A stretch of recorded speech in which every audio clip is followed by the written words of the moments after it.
Democratic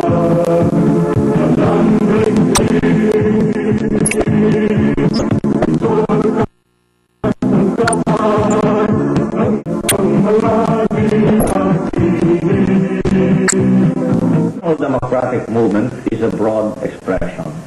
It includes all patriotic and progressive classes, like the working class, peasantry, and the middle social strata, essentially the urban petty bourgeoisie and the middle bourgeoisie. These classes of social strata have their expressions in political parties, organizations, and articulate individuals. All these belong to the National Democratic Movement insofar as they espouse the line of national liberation and democracy against U.S. domination and landlord exploitation. And they are waging their struggles as well on the legal level, on the illegal level. Yes, various forms of national democratic organizations wage various forms of struggle. There are those engaged in legal struggle, and there are those who are engaged in the armed revolution. Examples should be the Communist Party of the Philippines, the New People's Army, and the National Democratic Front. There are three processes by which the Philippine Revolution is to be advanced. These include the building of the Communist Party of the Philippines,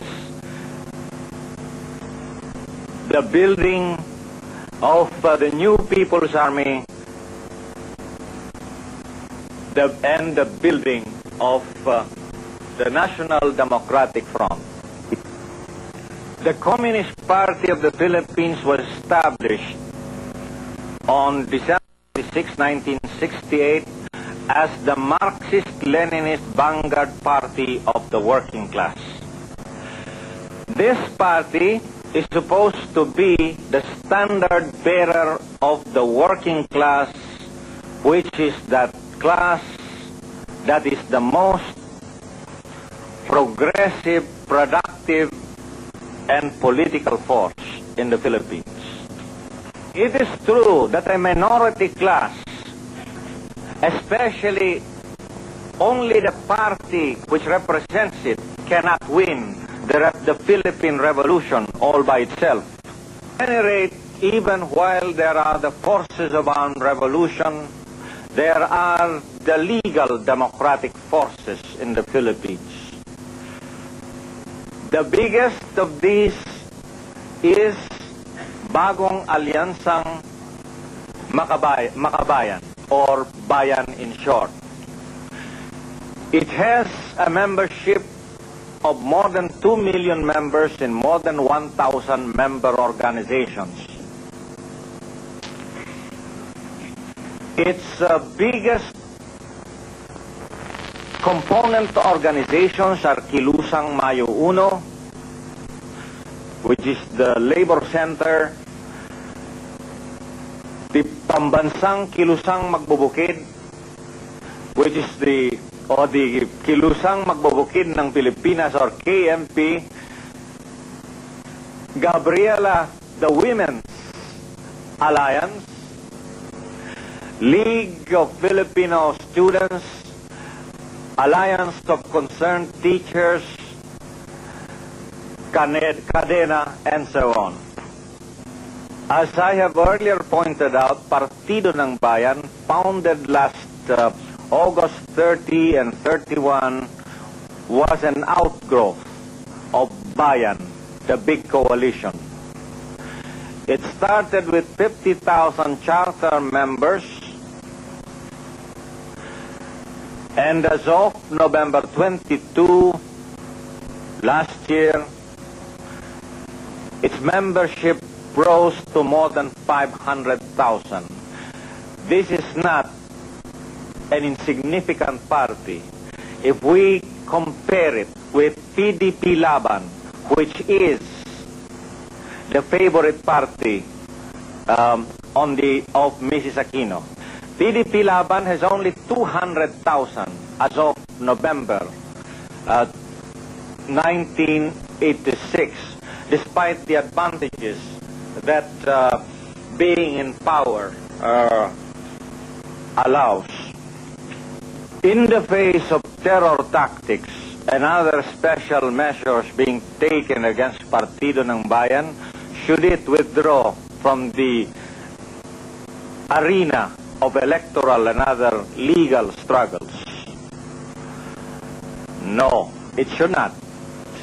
Not even Marcos, enjoying the powers of an autocrat, could put down Bayan, the coalition, and all its component organizations. As Marcos tried to put them down, they only became stronger in the course of struggle.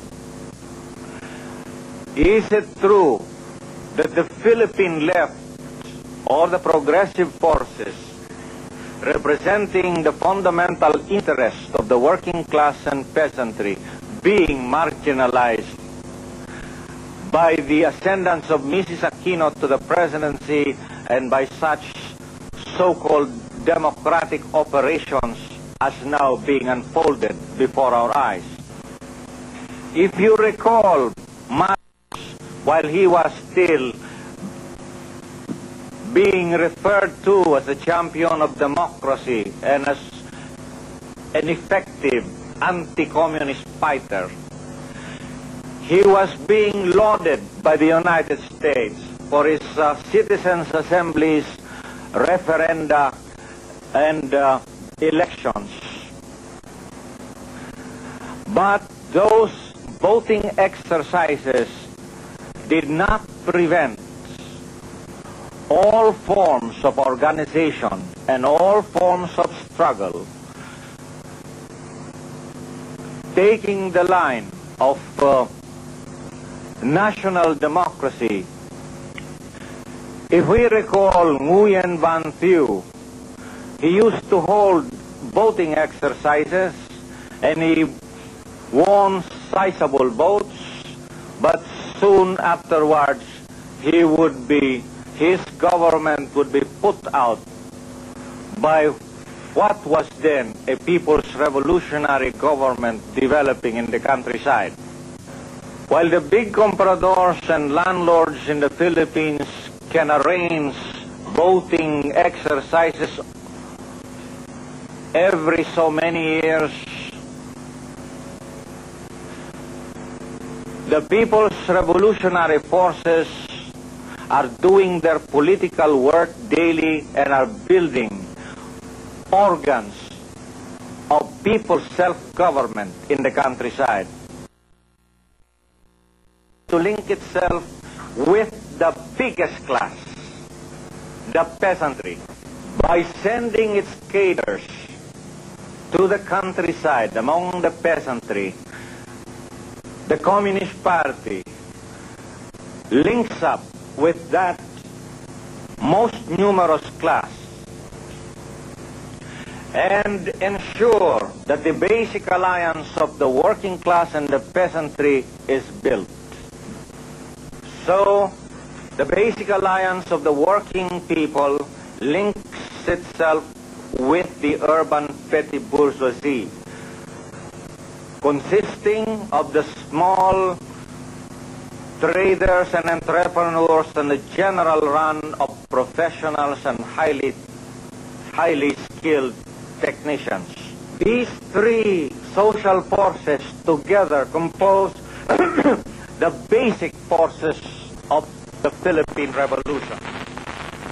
Further on, these basic forces of the revolution link up with the middle bourgeoisie to make what is called the National United Front.